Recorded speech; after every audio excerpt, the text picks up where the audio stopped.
ভালো আছে। যারা এদিক ওদিকে ঘোরাফেরা করতেছেন ওনারা মেহরবানি করে মাহফিলের প্যান্ডেলে এসে গেলে ভালো হয়। আর এই যে পাশে মাহফিল আর একটা চলতেছে না, বিরাট মাহফিল, এই স্টেজ তো ওই জায়গায় নিয়ে যাওয়ার দরকার। ওরাই এলো মাহফিল, ওরা বাপের জন্য কোনোদিন এগুলো চোখেই দেখিনি, আজকেই প্রথম দেখতেছে। আর জিব্রাইল কয়ে গেছে যা খাওয়ার জন্মের খাওয়া আজকের মতো খাইয়ে নে, কালকে কিন্তু সব উঠে যাবে। চিন্তা করতেছে জীবনে যা সুযোগ আছে খাওয়ার আজকেই খাইয়ে নি, জম খাওয়া। ওদের জন্য দোয়া করেন, ওদেরও যেন আল্লাহ পাক মাহফিলে এসে বসার তৌফিক দান করেন। যারা বলেন আমিন। ইন্নাল হামদুলিল্লাহ আলহামদুলিল্লাহি ওয়া কাফা ওয়া সালামুন আলা ইবাদিহিল্লাযীনা ইসতাফা। আম্মা বা'দু ফাআউযু বিল্লাহি মিনাশ শাইতানির রাজীম। বিসমিল্লাহির রাহমানির রাহিম।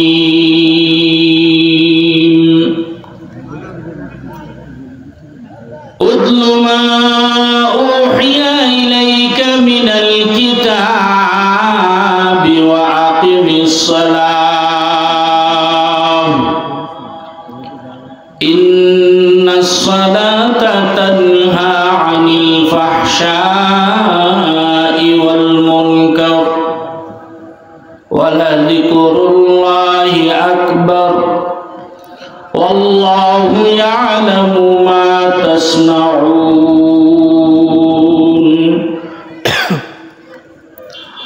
قال النبي صلى الله عليه وسلم إن الجنة تشتاق إلى 5 نفر: تالي القرآن وحافظ اللسان ومطمع الجيعان ومقصي العريان وصلى على حبيب الرحمن. آمنت بالله صدق الله مولانا العظيم وصدق رسوله النبي الكريم ونحن على ذلك من الشاهدين والشاكرين والحمد لله رب العالمين. درود إبراهيم بڑی اللهم صل على محمد وعلى آل محمد كما صليت على إبراهيم وعلى آل إبراهيم إنك حميد مجيد. اللهم بارك على محمد وعلى آل محمد كما باركت على إبراهيم وعلى آل إبراهيم إنك حميد مجيد. توحيد की अमानत सीनों में है हमारा, आशा नहीं मिटाना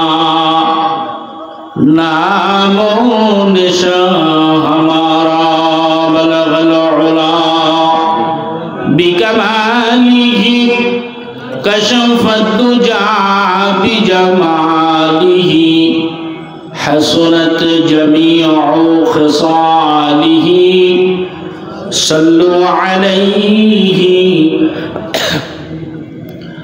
বারে বারে জ্বালাও বাতি হয়তো বাতি জ্বলবে না তাই বলে তো বীরুর মতো বসে থাকলে চলবে না বালাগাল উলা বিকামালিহি কাশাফাত দুজা বিজামালিহি হাসুনাত জামিউ খিসালিহি সাল্লু আলাইহি ওয়া আলিহি লা ইলাহা ইল্লাল্লাহ লা ইলাহা ইল্লাল্লাহ লা ইলাহা ইল্লাল্লাহ জোরে লা ইলাহা ইল্লাল্লাহ ইল্লাল্লাহ লা ইলাহা ইল্লাল্লাহ লা ইলাহা ইল্লাল্লাহ লা ইলাহা ইল্লাল্লাহ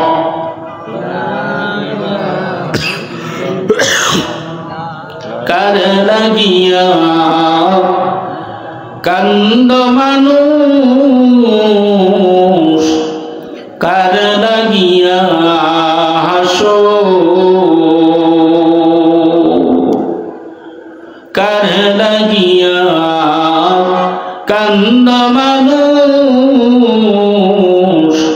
কার লাগিয়া হাসো যে তোমারে করলো সৃজন যে তোমারে করলো সৃজন তারেই ভুলে গেছো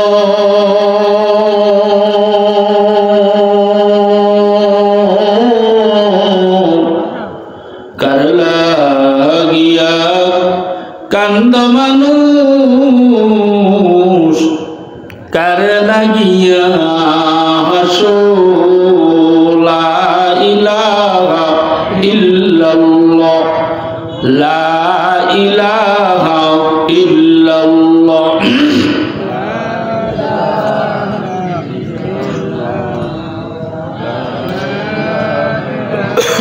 এই এই ছোট ডিমিতে বাইরে নিয়ে আনো মোবাইল নিয়ে দৌড়ে বেড়াস লা ইলাহা ইল্লাল্লাহ মুহাম্মাদুর রাসূলুল্লাহ আলহামদুলিল্লাহ ঐতিহ্যবাহী দ্বীনি শিক্ষা প্রতিষ্ঠান জামিয়াতুল হুদা আল ইসলামিয়া বালক বালিকা শাখা কর্তৃক আয়োজিত অষ্টম বার্ষিক ওয়াজ মাহফিল আজকের মাহফিলের সম্মানিত সদর সভাপতি শ্রদ্ধাভাজন ব্যক্তি জনাব আলহাজ মোশাররফ হোসেন মোশাগাজি সাহেব আল্লাহ তাআলা তার হায়াতের মধ্যে বরকত দান করেন সকলে বলেন আমিন আজকের মাহফিলের সদরে জলসা আমাদের এই দক্ষিণবঙ্গের তথা সারা বাংলাদেশের ভিতরে যিনি আমাদের যশোরের মুখকে গৌরবোজ্জ্বল করেছেন যার মাধ্যমে যার পরিচয় দিয়ে এখনও আমরা গর্ববোধ করি দেশের বিভিন্ন অঞ্চলে গেলে যার কথা বললে মানুষ আমাদেরকে বুকে জড়ায় নেয় মরহুম মুফতি ওয়াক্কাস রহমতুল্লাহি আলাইহি ওনার সুযোগ্য সাহেবজাদা জমিয়তে উলামা ইসলাম বাংলাদেশের জয়েন্ট সেক্রেটারি জামিয়া ইমদাদিয়া মাদাইনগর মাদ্রাসার সুনামধন্য মুহতামিম জনাব হযরত মাওলানা রশিদ বিন আব্বাস দামাত বরকাতুহুম বারাকাল্লাহু ফি হায়াতিক সকলে বলেন আমিন উপস্থিত আছেন মাহফিলের এত সময় পর্যন্ত অনেক উলামায়ে হযরত বয়ান করেছেন অনেক উপস্থিত আছেন সকলের সহ সামনে উপবিষ্ট দূর দূরান্ত থেকে আগত দিন প্রিয় ইসলাম প্রিয় মুরব্বী বাবাজিরা যুবক ভাইরা কচিকাচা মাসুম বাচ্চারা পর্দার আড়ালে অবস্থানরত শ্রদ্ধেয় মা ও বোনেরা আল্লাহ পাকের দরবারে হাজারো কোটি শুকর যে আল্লাহ পাক আমাদেরকে এই শীতের ভিতরে দিনী মাহফিলে আসবার বসবার মতো সুযোগ করে দিয়েছেন। আমরা কি খুশি না বেজার? অল্প না বেশি? জবান খুলে বলি আলহামদুলিল্লাহ। শীত এখনো এত বেশি পড়ে পারেনি যে একেবারে পুজো মুজো হয়ে যেতে হবে। আপনাদের বাপ দেখলে মনে হচ্ছে পৌষ মাসের খুব কড়া শীত পড়তেছে, আর উপরে কোনো সামিয়ানা নেই, তলায় বসার মতো কিছু দিইনি, মাটির উপর বসে ভারী কষ্টে আছেন। ভিজে যায়, ভিজে যাকটা কি হয়েছে বুঝতেই পারে। দুনিয়ার যারা মজা নেয় এরা দেখেন কত প্রতিকূল আবহাওয়ার মধ্যেও চলবে, গান চলতেছে, ওরে মজা। বৃষ্টিতে যদি গলা পর্যন্ত ডুবে যায় তাও তাকায় থাকে যে এখনো চোখ তো ডুবিনি, চোখ পর্যন্ত ডুবিয়ে দিই। সাধারণত আপনি দিনের বেলায় সফর করলে যা অভিজ্ঞতা আপনার হবে, রাত্রবেলায় যদি আপনি সফর করেন এর থেকে 10 গুণ বেশি অভিজ্ঞতা হবে। কারণ রাত্রবেলায় বিভিন্ন শ্রেণীর মানুষ দেখা যায়, বেশিরভাগই হলো 2 নম্বর মার্কাজে দিল, মানে অপরাধীর জন্য রাত খুব সুবিধা, অন্ধকার। এরকম অনেক সময়, যেমন আমি নড়াইল থেকে একবার আসার পথে রাত্র 2টার উপরে বাজে, 2:30টার কাছাকাছি, তখন খুব কনকনে শীত, গাড়ির মধ্যে বসে থাকতেই কষ্ট, এত শীত। দেখি যে যুবক যুবক পোলাপান, গায়ে কোনো গেঞ্জি নেই, শুধু প্যান্ট পরা আছে, গেঞ্জি হাতে, কারোর গলায়, কারোর মাথায় বান্ধা, পুরো ভারী খুশি, হাসতে হাসতে যাচ্ছে। আমি ড্রাইভার সাহেব বললাম যে এত শীতের মধ্যে আমরা এর মধ্যে বসতে পারতেছি না, এরা এরকম একেবারে চাঙ্গায় গেল কি, এর কাছে তো শুনতেই হবে। তা আমি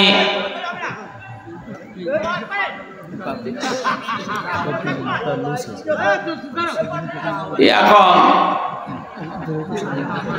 তারে জিজ্ঞেস করছি এক যুবকরে যে কিরে ভাই, এত শীতের ভিতরে আমাদের এত শীত লাগতেছে, তোমার গায়ে কোনো জামা কাপড় নেই, ব্যাপারটা কি?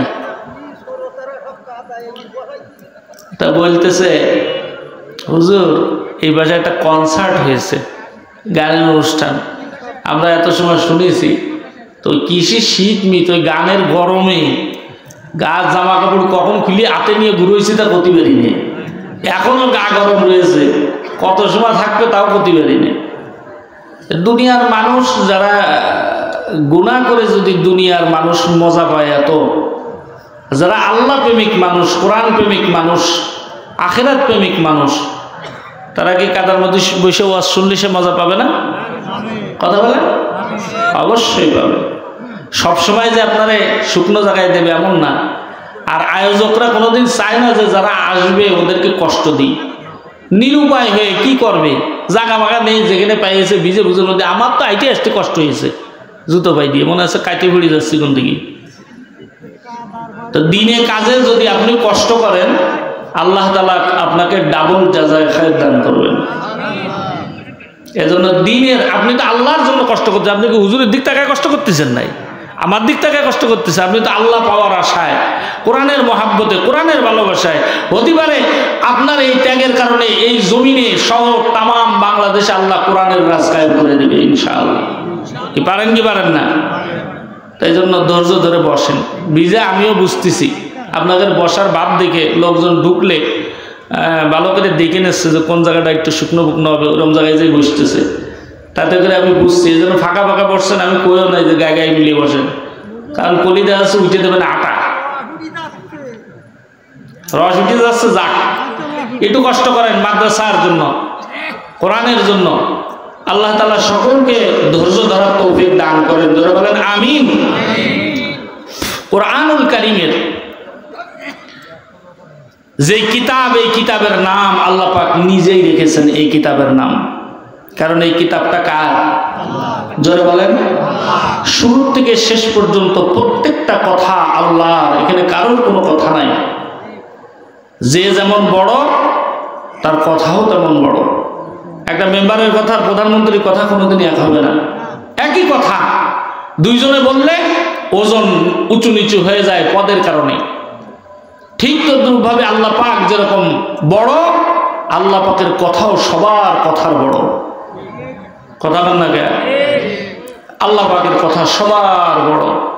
আল্লাহ পাক বলেন এই কিতাবের নাম আমি নিজে রাখছি, আমার কথা আমার কিতাব আমি নাম রাখছি, ইন্নাহু লাকুরআনুন কারীম, এই কিতাবের নাম রাখলাম আমি কোরআন। সুবহানাল্লাহ বলেন। এই কোরআনুল কারীমের বহুত ফজিলত আছে, বহুত, অসংখ্য ফজিলত। আপনি খুঁজলে হাদিসের ভিতরে, তাফসীরের ভিতরে, অন্যান্য কিতাবের ভিতরে কোরআন শরীফের অসংখ্য ফজিলত পাবেন। মুরব্বীরা বলছেন এই কোরআনুল কারীম পড়লে মোটামুটি তিনটা ফায়দা অবশ্য, তিনটা পাওয়াই যায়। একটা হলো প্রত্যেকটা অক্ষরে বুঝা পড়ুক বা না বুঝা পড়ুক, কমপক্ষে বিনা ওযুতে মুখস্থ পড়লেও এক একটা অক্ষরে কমপক্ষে 10টা করে নেকি পাওয়া যায়। কয়টা নেকি? 10 নেকি। আল্লাহ নবী বলেন ওযু সহকারে কেউ যদি কোরআনুল কারীমের একটা অক্ষর পড়ে তাহলে 10-এর সাথে আরো 10 গুণ দিলে কত হবে? 100। যারা 20 কইছেন তাদের ব্যবসা টিকবে না। 10-এর সাথে 10 গুণ দিলে 100 হয়, 10-এর সাথে 10 যোগ দিলে 20 হয়। আল্লাহ নবী বলেন ওযু সহকারে কেউ যদি কোরআনুল কারীমের একটা অক্ষর পড়ে তাহলে 100 নেকি পাবে। আর এই কোরআনের অক্ষরটাই যদি নামাজের ভিতরে দাঁড়ায় পড়ে এক এক অক্ষরে কমপক্ষে 500 করে নেকি পাবে।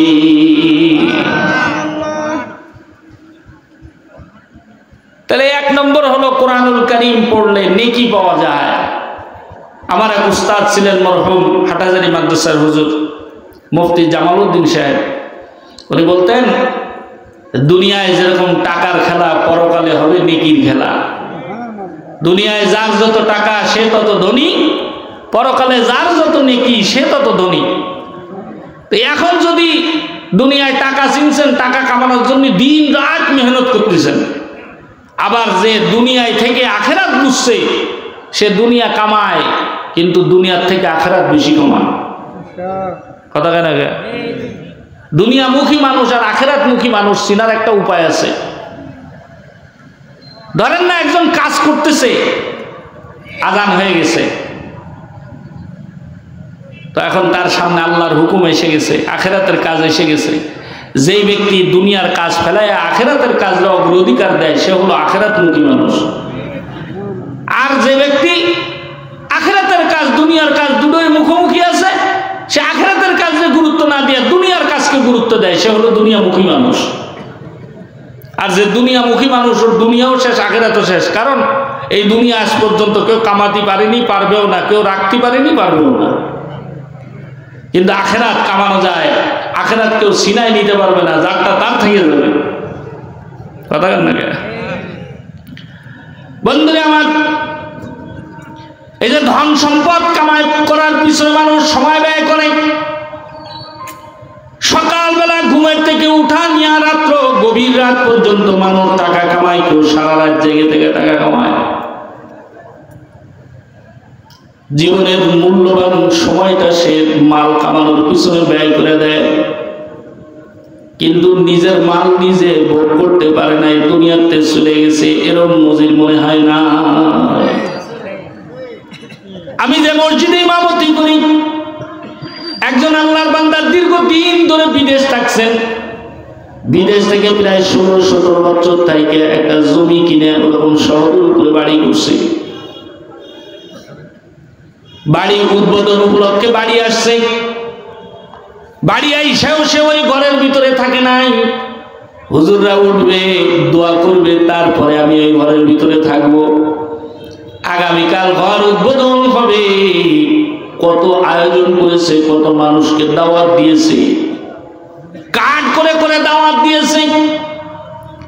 রাত্রবেলায় ঘুমানোর আগ পর্যন্ত কত স্বপ্ন নিয়ে ঘুমাইছে, কালকে এই করব সেই করব। আমার ঘর উদ্বোধন হবে, মানুষ আসবে, খাওয়া দাওয়া হবে, আনন্দ হবে, নতুন বাড়ি উঠবো।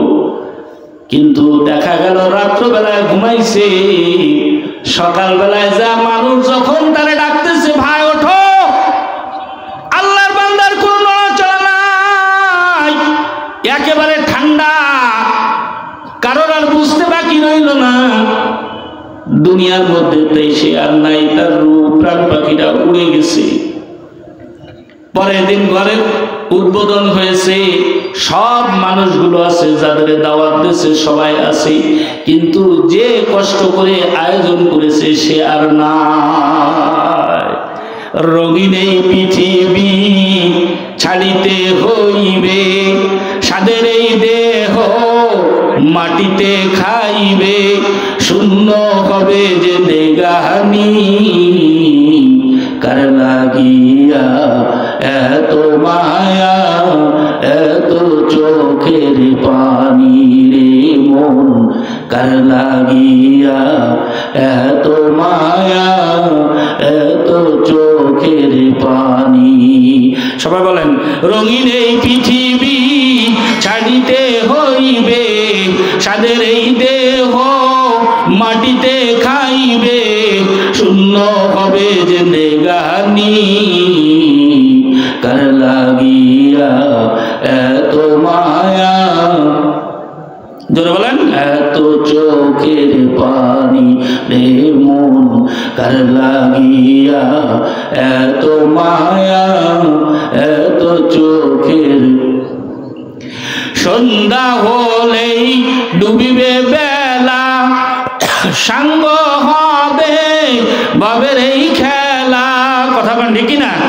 সন্ধ্যা হলেই ডুবিবে বেলা, সাঙ্গ হবে ভাবের এই খেলা, কেউ বা দিবে আখেরি গোসল, কেউ বা দিবে আখেরি গোসল, কেউ বা আনবে আতর দানি, কার লাগিয়া এত মায়া এত চোখের পানি রে মন, কার লাগিয়া এত মায়া এত চোখের পানি। এত শখের দুনিয়া তোমার, নিমিষেই হবে চুরমার, জোরে কোন ঠিক না বেঠে? এত শখের দুনিয়া তোমার, নিমিষেই হবে চুরমার, কেউ বা ডাকবে বাবা বলে, কেউ বা ডাকবে মামা বলে, সাড়া তো দিবে না জননী, কার লাগিয়া এত মায়া এত চোখের পানি রে মন, কার লাগিয়া এত মায়া এত চোখের পানি। রঙিন এই পৃথিবী ছাড়িতে হইবে, সাদের এই দেহ মাটিতে খাইবে, শূন্য হবে যে দেগানি, কার লাগিয়া এত মায়া এত চোখের পানি। আল্লাহু আকবার বলেন। সবাইকে একদিন এই দুনিয়া ছেড়ে যেতে হবে। আল্লাহ নবী বলেন, পৃথিবীর সবাই তোমাকে কবর পর্যন্ত আগায় দিবে, কেউ তোমার কবরের ভিতরে নামবেও তোমার লাশ নামানোর জন্য আপন জনেরা নামবে, যার জন্য জীবন যৌবন সব শেষ করেছো, সেই সন্তানও তোমার কবরের ভিতরে নামবে লাশ নামানোর জন্য। যেই ভাইকে আপন মনে করেছো, ওই ভাইও কবরের ভিতরে তোমার লাশ নামানোর জন্য নামবে, কিন্তু লাশ যখন রাখা হয়ে যাবে, কেউ কিন্তু কবরের ভিতরে থাকবে না, সবাই লাভ দিয়া উঠে যাবে, কথা কন ঠিক কিনা? আল্লাহ পাক দেখায় দেখ, দুনিয়ার বুকে যাদের আপন মনে করেছো এরাই আমার বিপদে আপদে সব সময় ছিল, পরকালেও বুঝি এরা আমার কাজে আসবে, এরা আমার সাথে থাকবে। আল্লাহ পাক দেখায় দেয়, পরকালের সফর কিন্তু একা একা যারটা পার করতে হবে, সাথে কেউ যাবে না। আপনজনেরাও মাটি দিয়া ঢেকে দিবে।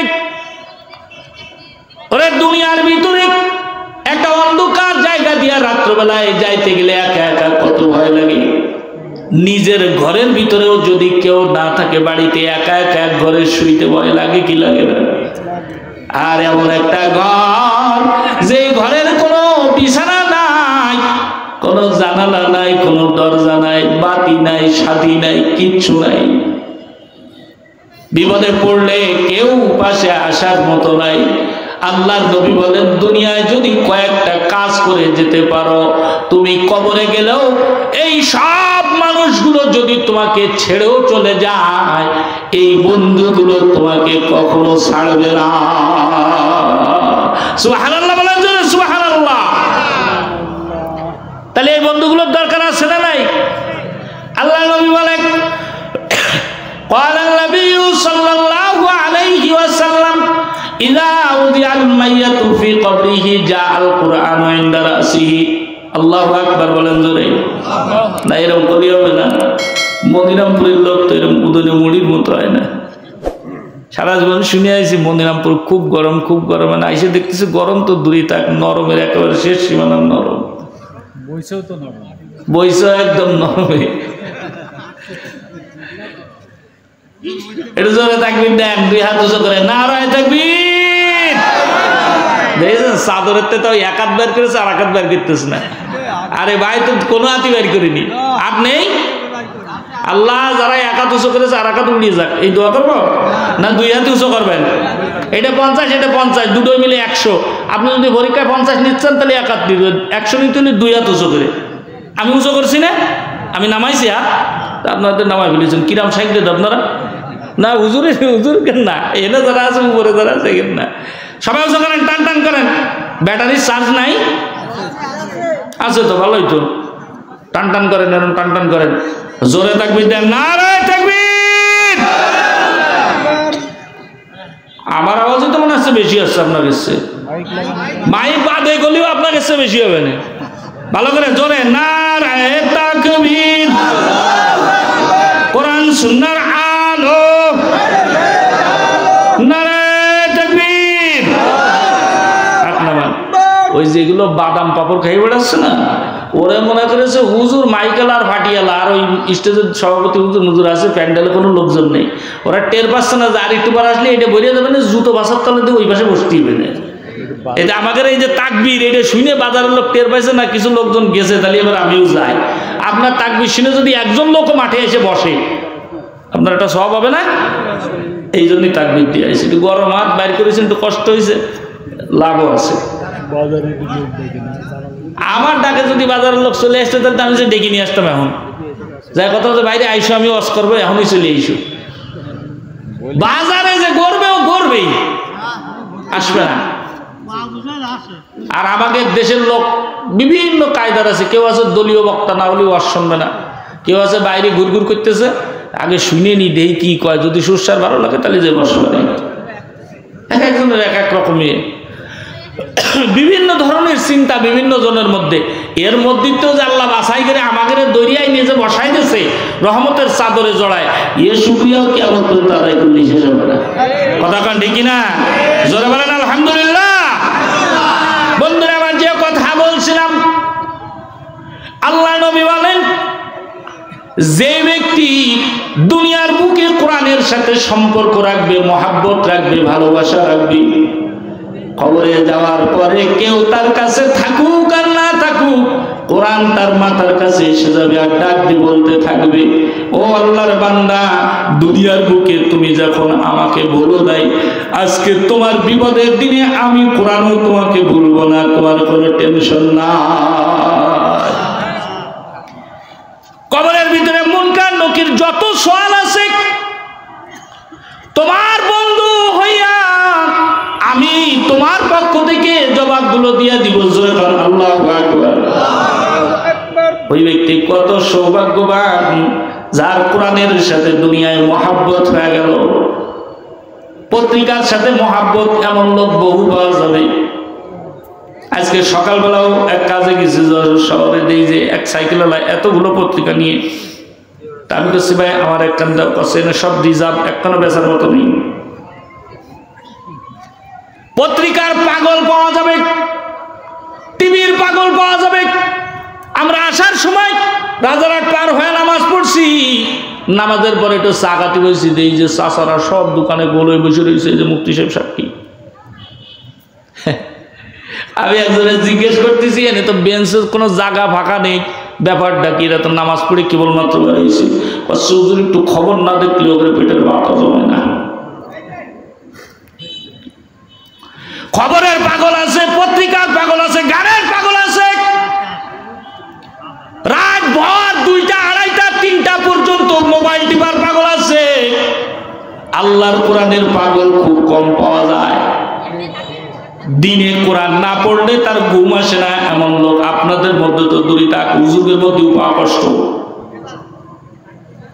অথচ আল্লাহর নবী বলে যে ঘরের ভিতরে কোরআনুল কারীমের তিলাওয়াতের আওয়াজ হয়, শয়তান 3 জিনিস সহ্য করতে পারে না, শয়তানের গায়ে জ্বালা ধরে যায়। একটা হলো কোরআনের আওয়াজ যেই জায়গায় হয়, ওই কোরআনের আওয়াজের কারণে শয়তান ওইখান থেকে ভেগে যায়। এখন পরিবারে শান্তি নেই, বিয়ে করায় নিয়ে এসে 14 জায়গাতে দেখে একার 22 6 মাস যায় বলে না ডিভোর্স আসছে, ছেলে বেলে হয়েছে, ডাইনি জাতি গলি বাইরে চলে যায়। মুরব্বী এসে খুঁতখুত করতেছে, হুজুর একটু ওয়াজ করে দিয়ে যেন ভালো হয়ে যায়। হুজুর যে ওয়াজ আগে করেছে ওই ওয়াজ যদি তোমার বিয়ে করানোর আগে মানতে, তাহলে তার হুজুরের কাছে দ্বিতীয়বার আশা দেখতো না। বিয়ে করানোর সময় ছেলে বিয়ে করান, মেয়ে বিয়ে করান মনে থাকে না। হুজুর ওয়াজ করেছে দিনদার দেখে করান, কাছে দিনদার ও খয়রাতি গরিব মানুষ, ওতে কি হবে, টাকা আলাদা। বিদেশ খাটতে খাটতে মাথা টাকাই গেছে, সেরকম সবালের সাথে 18 বছরের মেয়ে বিয়ে দিয়ে দিচ্ছে। ছেলের বয়স কত 38 39, মায়ের বয়স কত 18। শান্তি তোরে ধরে আগে ফুটার দরকার, তোর বাপ না, তুই তো আজকে বড় জানেন। দিনদার আগে দেখার দরকার, দিনদারে আগে না দেখে দুনিয়া আগে দেখে তারপর দিন দেখতেছে, তো সংসারে শান্তি আসে জীবনে কোনোদিন?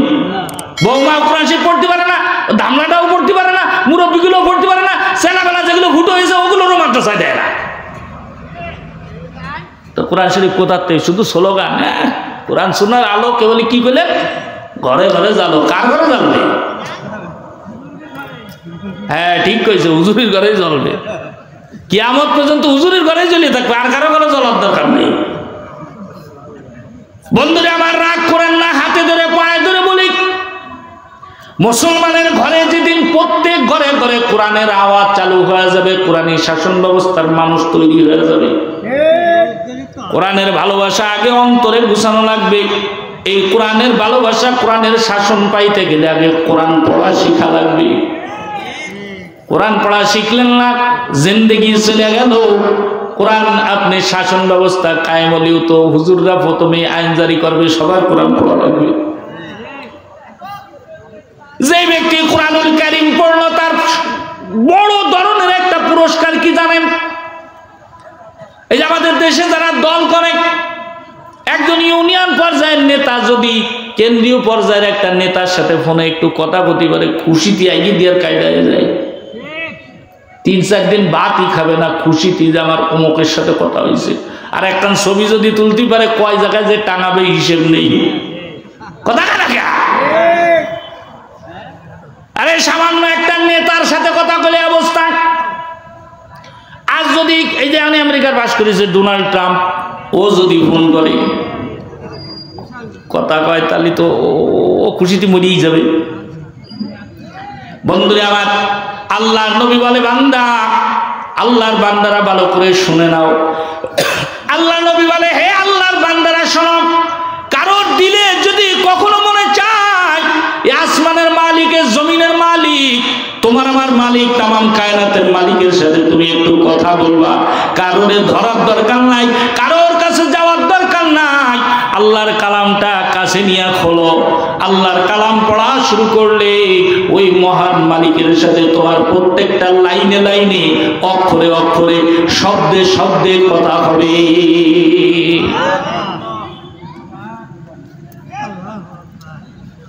আল্লাহ সাথে কথা বলার ইচ্ছা আপনার আমার মনে জাগে না, ওই কারণেই তো কোরআন পড়া শিখতে চাই না। তাহলে কোরআন শিখার দরকার আছে না নাই? জোরে কোন। এই জন্য কোরআনুল কারীম যখন নাজিল হলো, আল্লাহর নবী সাল্লাল্লাহু আলাইহি ওয়াসাল্লাম সাহাবায়ে কিরামদেরকে ডাইকা বললেন, দেখো কোরআন নাজিল হয়ে গেছে, এইবার কোরআন শেখা লাগবে, এর কোনো বিকল্প নাই। সাহাবী যারা কর্মব্যস্ত ছিলেন, দিনের ভিতরে একটা সময় শিখতেন। আর কিছু সাহাবী আসলেন, ওরা বললেন, ইয়া রাসূলুল্লাহ, ইয়া হাবিবাল্লাহ, আমাদেরকে তালিবুল ইলম হিসাবে নাম লেখায় নেন, আমরা দিনরাত 24 ঘন্টা এই জায়গায় থেকে মসজিদে নববীতে থেকে আপনার কাছে ইলম শিক্ষা করতে চাই। সুবহানাল্লাহ। এরা তো ছোটখাটো কেউ ছিল না, এদের সবার বিবি ছিল, সংসার ছিল, সব বুঝতেন। তারপরেও দিন শিখার জন্য সব দলান্দলি দিয়ে দিছে। আল্লাহ পাক চালাবে একভাবে, ইলম শিক্ষা করার জন্য আমি মসজিদেই থাকবো। আল্লাহ নবী মসজিদের দুইটা ভাগ করে দিলেন, এক পাশ পর্দা দিয়ে গিরাও দিয়ে দিলেন, ওই জায়গার নাম রাখলেন আসহাবে সুফা। মাদ্রাসার নাম কি রাখলেন? কথা না করলে চলে যাবো আমি এর বুবা মানুষের বাস করিনি। কি নাম রাখলাম?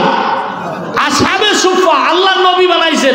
আমাদের সমাজে অনেকে আছে, এরা মনে করে কি হুজুর একটা ব্যবসা খুলে নিয়ে বসে, মাদ্রাসা মাদ্রাসা এগুলো একটা ব্যবসা, কালেকশন করবে, নিজেরাও খাবে, ঘুরে ঘুরে বেড়াবে। ওই যারা বলে ওরকম দুই একটা ধরে নিয়ে আসবেন একদিন, আইনে মাদ্রাসার 1 মাসের দায়িত্ব দিয়ে দিলি, দেখবেন না জীবনে কোনদিন করবে না। ওই যে কয়ে গেল না, ইনকাম হলো 18 লাখ, খরচ হলো 34 লাখ, কত মাথার চুল যে কটা আছে সব কটা পড়িয়ে দেবে। বন্ধুরে আমার, আস্তে আস্তে ছাত্র বাড়া শুরু করে দিল। সাহাবায়ে কেরাম তাদের খাওয়ার ব্যবস্থা করতেন।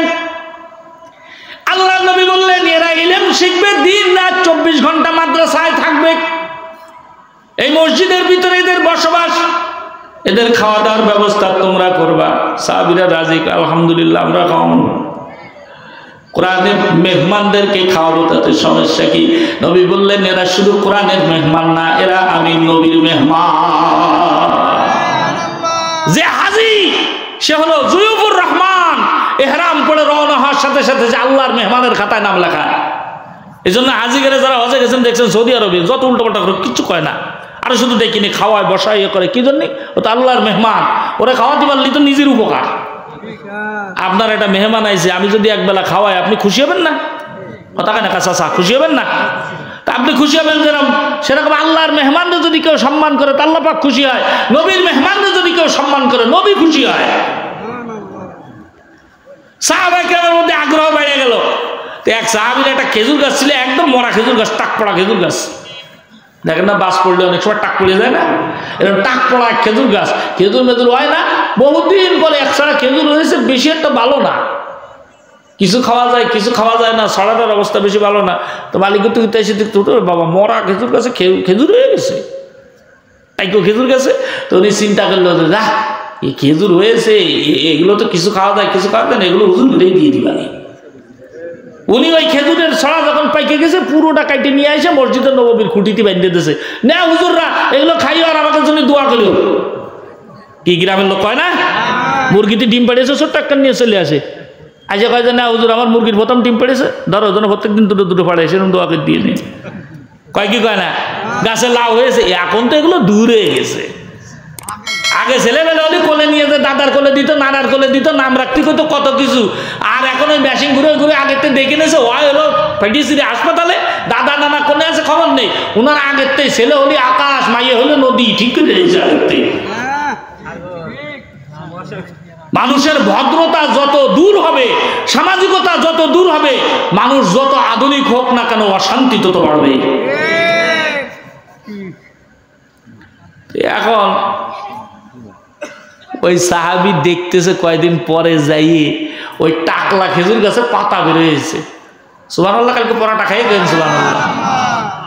টাকলা খেজুর গাছে পাতা বেরিয়ে গেছে, শুধু পাতা না, প্রত্যেক পাতার গুড়াতে একটা কি কয় মুসা বেরিয়ে গেছে। এত পরিমাণ খেজুর হয়েছে, ওই গ্রামের লোকজন সব জিজ্ঞেস করতেছে, তোর এই খেজুর গাছ না টাকলা খেজুর গাছ ছিল, মরা খেজুর গাছ, এইরকম কি স্বাদ দিছে এর গুড়ায়? সাহাবী বলে কিচ্ছুতেই নাই তার গায়ে, এক ছড়া খেজুর হয়েছিল। আমি চিন্তা করলাম এর কিছু খেজুর খাওয়া যায়, কিছু খাওয়া যায় নাই, আমি নিয়ে গিয়ে নবীর মেহমানদের সম্মানে নিয়ে খুঁটির মধ্যে বাইন্ধে দিয়েছি আর কইছি খা, দোয়া করে দিস। কি দোয়া ওরা করেছে জানি না। আল্লাহ পাক রব্বুল আলামিন আমার এই মরা খেজুর গাছে এমন জাতা বানাইছে, এই এলাকার ভিতরে কোন খেজুর গাছে এমন খেজুর হয় না, আমার গাছে যা হয়েছে। দেওয়ার মালিক কে? আরো জোরে বলেন কে? বন্ধুরা আমার, এই দেখে সাহাবায়ে কেরামদের মধ্যে আগ্রহ বেড়ে গেল, ছাত্র বেড়ে গেল মাদ্রাসার। আল্লাহর নবী একদিন মসজিদুন নববীর ভিতরে সব সাহাবীরে ডেকে নিয়ে বলতেছে, সাহাবীরা রে, ও আমার সাহাবীরা, জানি তোমরা বড় দরিদ্র, তোমাদের কাছে তেমন টাকা পয়সা কারণ নাই, কারোর ঘর আছে কারণ নাই, আমি সব জানি। তারপরেও এই কোরআনী মাদ্রাসায় ছাত্র এত বেশি হয়ে গেছে, এই জায়গায় রাখা সম্ভব নয়। মাদ্রাসা মসজিদের মধ্যে রাখলে মুসল্লিকে ডিস্টার্ব হয়, স্বতন্ত্র একটা ঘর করার দরকার। কেউ যদি এরকম থাকো, এই নবীর মেহমানদের থাকার জন্য একটা ঘর করে দিবা, অথবা করা ঘর দিবা। আমি রাসূলুল্লাহ মসজিদের নববীর ভিতরে সাক্ষী দিতেছি, আল্লাহ পাক তোমাকে আমার মেহমানদের থাকার জন্য যদি ঘর করে দাও, আল্লাহ তোমাকে জান্নাতে উত্তম ঘর দিবে।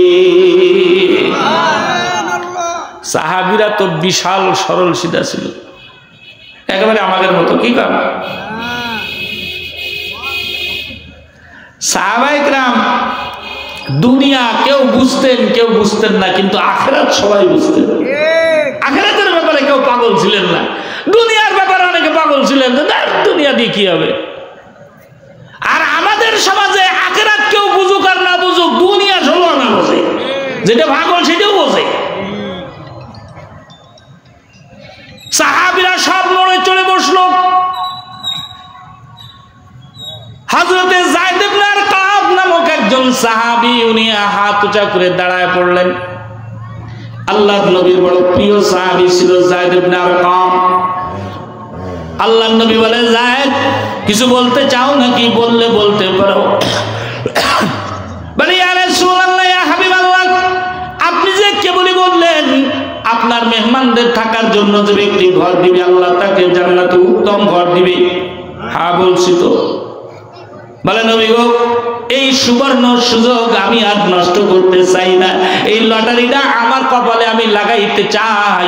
আমি যায়েদ ইবনে আরকামের ঘরটা এই মুহূর্তে নবীর মেহমানদের জন্য আমি দান করে দিলাম। নারায়ে তাকবীর! সাহাবীরা সব খুশিতে তাকবীর দেওয়া লাগলো। আল্লাহর নবীও জানেন না যায়েদের ঘর কোন জায়গায় আর কি অবস্থা, ঘরের কয়টা ঘর আছে তাও জানে না। আল্লাহর নবী বলে, যায়েদ রে, তোমার ঘর আমি নিলাম, যাও। এই তোমার ঘরটা দেখার জন্য একটু পরে আমি সহ কিছু সাহাবীরা আসতেছি, দেখবো, তারপরে খবর নেব কিনা। যায়েদ মসজিদে নববীতে বের হয়ে এক দৌড়ে চলে গেছেন বাড়ি। বিবিরে ডাক দিয়া বলে, বিবি, একটা কথা আছে। কি কথা? বলে, নবী বলেছে কোরআন যারা শিখে ওরা নবীর মেহমান, ওদের যদি কেউ থাকার জন্য ঘর দেয়, আল্লাহ পাক রব্বুল আলামিন তাকে জান্নাতের মধ্যে উত্তম ঘর দিবে। আপনার আমার বিবি হইলে বেশি আগ্রহ দেয় তো না, ওই তো জান্নাতের ঘর ও দেয়া যাবে না সময় হলি।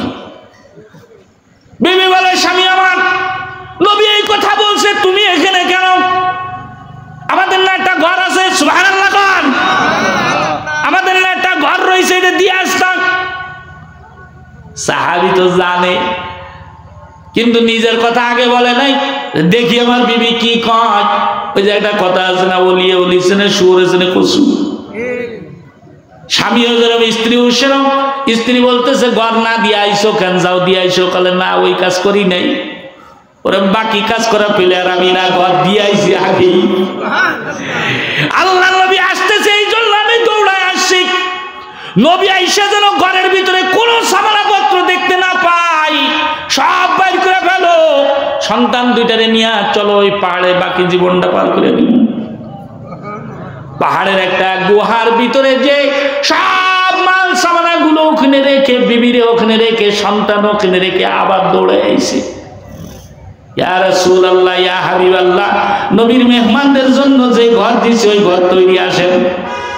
আল্লাহ নবী হযরত আবু বকর, হযরত উমর, বড় বড় সাহাবীদের একটা কাফেলা নিয়ে রওনা হয়েছে যে নবীর মেহমানদের জন্য যায়। কি কোন ঘর দিল যায় একটু দিয়ে আসে। ঘরটা দেখে নবী বড় পছন্দ করলেন। নবী বললেন, যায়েদ, তুমি যে সুন্দর ঘরটা আমার মেহমানদের জন্য, কোরআনের মাদ্রাসার জন্য দিয়েছো, এত সুন্দর ঘর তুমি দান করেছো, আমার মনে কয় আল্লাহ পাক তোমার এই জান্নাতের ভিতরে আমি যা ধারণা করছি এর থেকেও অনেক সুন্দর ঘর দিবে। সাহাবী তো মহা খুশি। দুনিয়ার ঘর 100টা যায় চলে যাক, আখিরাতের ঘর একটাও ছাড়া যাবে না। কথা কন না কেন? সাহাবীর মন মানসিকতা কি? আল্লাহর নবী ওই ঘরের সামনে থেকে ঘুরতে ঘুরতে পিছনে চলে আসছেন। পিছনে আইসা ওই পাহাড় দেখা যায় যে জায়গায় সন্তান বিবি রেখে আসছি। দেখে যে ছোট্ট ছোট্ট দুইটা বাচ্চা ফুটফুটে সুন্দর রৌদ্রের ভিতরে খেলা করতেছে পাহাড়ের ওই জায়গায়। আল্লাহ নবী ডাক দিয়ে বলে, যায় এই যে কড়া রৌদ্রের মধ্যেই দুইটা বাচ্চা খেলা করতেছে, এরা কারা? দায় দেবেন আর কম বলে, ইয়া রাসূলুল্লাহ, ইয়া হাবিবাল্লাহ, ওই বাচ্চা দুইটাই আমার বাচ্চা। তোমার বাচ্চা ওখানে কেন? বলে, নবী গো, আপনি মনে করেছেন আমি যায়েদের অনেকগুলো ঘর?